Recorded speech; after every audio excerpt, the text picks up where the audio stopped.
करते हैं वैशाख मास महात्म्य 14वां अध्याय।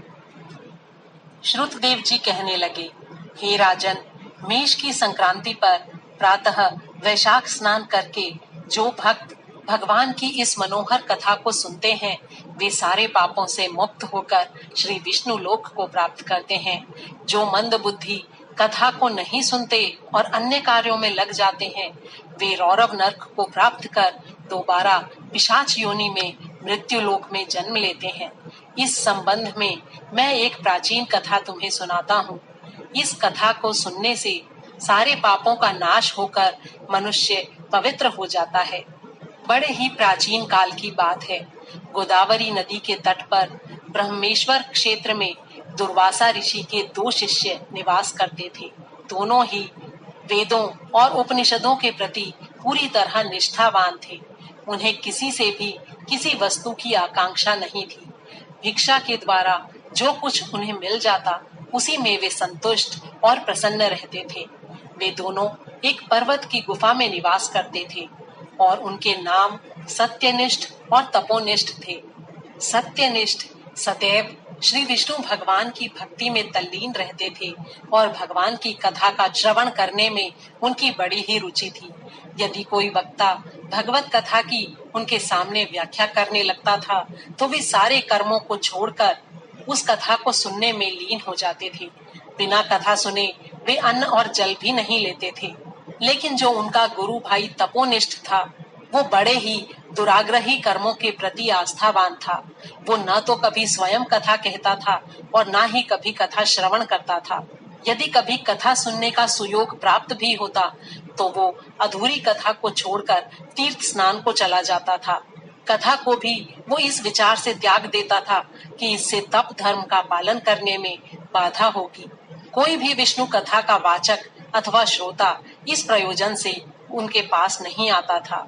वो कुबुद्धि और मंदमती इसी प्रकार अपना समय व्यतीत करता था। जब उसने शरीर का त्याग किया तो अति बलवान पिशाच के रूप में शमी वृक्ष पर जीवन धारण किया। छिदे हुए कान वाले पिशाच के रूप में वो हमेशा निराश्रित और भूख से पीड़ित होकर बड़ा ही व्याकुल रहता था। ऐसी दशा में कष्ट भोगते भोगते उसे 10,000 वर्ष बीत गए। उसे अपने शरीर से वायु का स्पर्श अग्नि के समान जलाने वाला प्रतीत होता था। फल पुष्प आदि उसे विष के समान प्रतीत होते थे। उस दुर्दशा में वो उस जल रहित वन में घूमता रहता था। एक समय सत्यनिष्ठ पैठीनसीपुरी को जाते हुए उधर से निकले। उन्होंने मार्ग में उस छिदे हुए कान वाले पिशाच को भूख प्यास से व्याकुल होकर हृदय विदारक रुदन करते हुए देखा। उसे देखकर उनका हृदय दया से द्रवित हो गया। उन्होंने कहा, हे पिशाच, तुम भय मत करो और मुझे बताओ कि तुम कौन हो और तुम्हारी इस दुर्दशा का क्या कारण है। मैं तुम्हें इन दुखों से मुक्त कर दूंगा। सत्यनिष्ठ द्वारा इस प्रकार का आश्वासन पाकर वो पिशाच बड़े ही व्याकुल स्वर में निवेदन करने लगा, हे ब्राह्मण, मैं महर्षि दुर्वासा का शिष्य तपोनिष्ठ हूँ। मैं ब्रह्मेश्वर क्षेत्र में निवास करता था।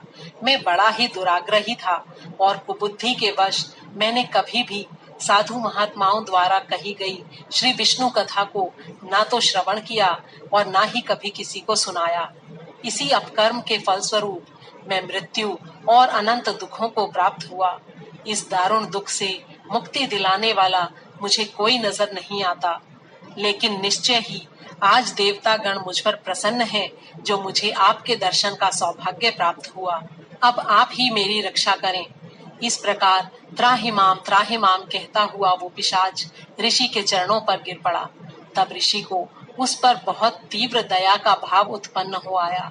उन्होंने उस दुख से व्याकुल पिशाच को दोनों हाथों से पकड़कर उठा लिया और वैशाख मास महात्म्य के पल भर के श्रवण का फलदान उसे कर दिया।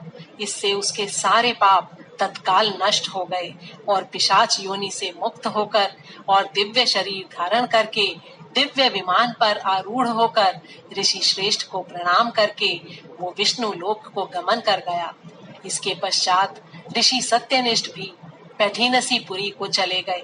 श्रुतदेव जी बोले, जिस स्थान पर शुभ फल देने वाली तीनों लोकों की अघनाशी श्री विष्णु भगवान की कथा होती है, उस स्थान पर सारे तीर्थ और क्षेत्र आकर विराजमान हो जाते हैं।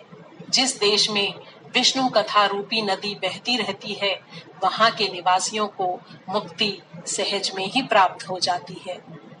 बोल श्री विष्णु भगवान की जय। 14वां अध्याय समाप्त हुआ।